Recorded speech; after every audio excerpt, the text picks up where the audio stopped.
waxaan ka hadlaynaa abuuristii aabbaheena aadam calayhi salaam iyo cadaawaddii ibliis iyo sidoo kale ballankabaxii ilmihii aadam. xirnaaw janaalkeena Ashraf CJ kuna soo biir adiga oo subscribe saaraya si aad wax badan ugu faa'iidid. mahadsanid. alla subxaanahu wa tacaala aadam wuxuu ka abuuray gacan buuxda oo ciid ah oo uu ka soo qaaday dhammaan arlada oo dhan, waana tan sababtay inuu bini'aadamka naqdo sida ay u kala duwan tahay carrada midabkeeda iyo dabeecaddeeda.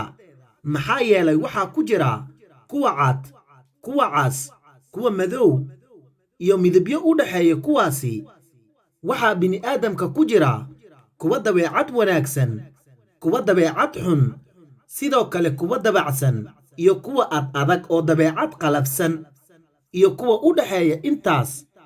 alla subxaanahu wa tacaala aadam wuxuu ku abuuray labadiisa gacmood si uusan ibliis u muujinin isla weyni iyo kibir. nebi aadam calayhi salaam wuxuu dhoobo ahaa 40 sano. hase ahaatee malaa'igta aad bay u cabsadeen, waxayna ibliis ku dhaheen, xamuudow, alla noo bari, imtixaan ayaa soo socdo si uu noogu badbaadiyo. ayagoo u arkayay ibliis inuu ahaa midka ugu dhow alla casa wajalla. ibliis calayhi lacana wuxuuna u tuugay alla subxaanahu wa tacaala uu yidhi, allaha idinka badbaadiye imtixaanka, balse asaga ayaa iska reebay ducada. alla ayaanu u aqbalay malaa'igta, laakiin asaga ayaa ku fidnoobay. dhoobadii aadam ayuu garaaci jiray ibliis ka hor intaan ruuxda lagu afuufin. waxaa ka yeeri jiray dhawaq sida marka dheriga la garaaco la mid ah. waatuu alla weyne qur'aanka ku yidhi, خلق الإنسان من صلصال كالفخار. wuxuu alla ka abuuray aadam dhoobo sida dhoobada dheriga ah oo dhawaaq leh.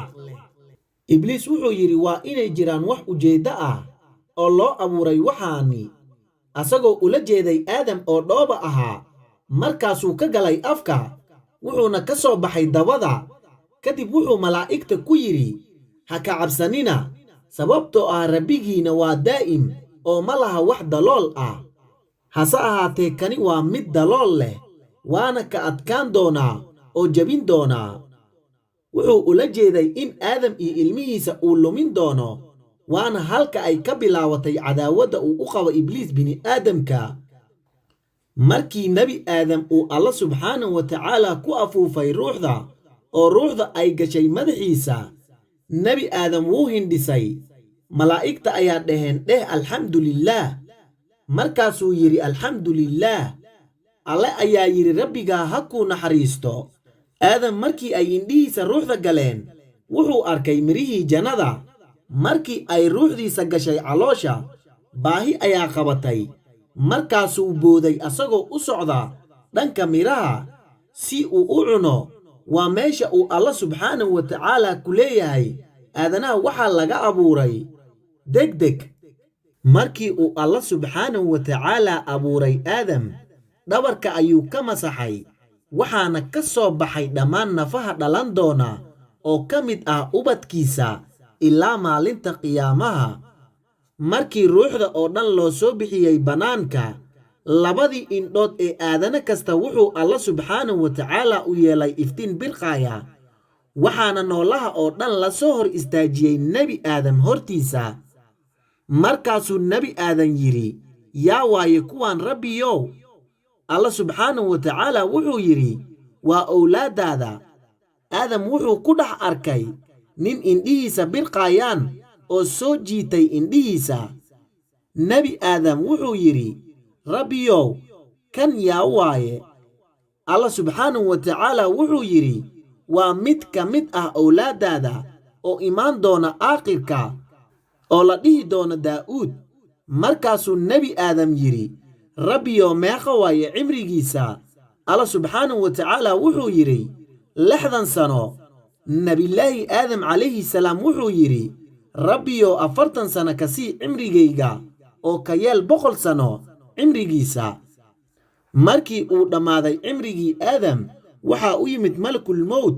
nebi aadam wuxuu ku yidhi, malagii, waxaa ii harsan 40 sano oo lama gaarin wakhtigii aan dhiman lahaa. wuxuu malagii ku yidhi, waxaad siisay 40 sano wiilkaaga daa'uud. wuxuu nebi aadam yidhi, maya, ma aanan siinin. wuxuu yidhi, aadam ayaa wax difaray oo inkiray, sidaasi oo kale ayay u difiri doonaan duriyaddiisa. aadam ayaa hilmaamay, awlaaddiisa ayaana sidoo kale hilmaami doonto. aadam ayaa gefay, sidaas oo kale awlaaddiisa ayaa gefi doonto. markii uu alla subxaanahu wa tacaala dhabarka aadam ka soo saaray dhammaan ubadka dhalan doona ilaa iyo qiyaamaha, wuxuu alla subxaanahu wa tacaala ka qaaday ballan. wuxuuna yidhi, soo mihii rabbigiina? waxay yidhaahdeen, haa. وإذ أخذ ربك من بني آدم من ظهورهم ذرياتهم وأشهدهم على أنفسهم ألست بربكم قالوا بلى شهدنا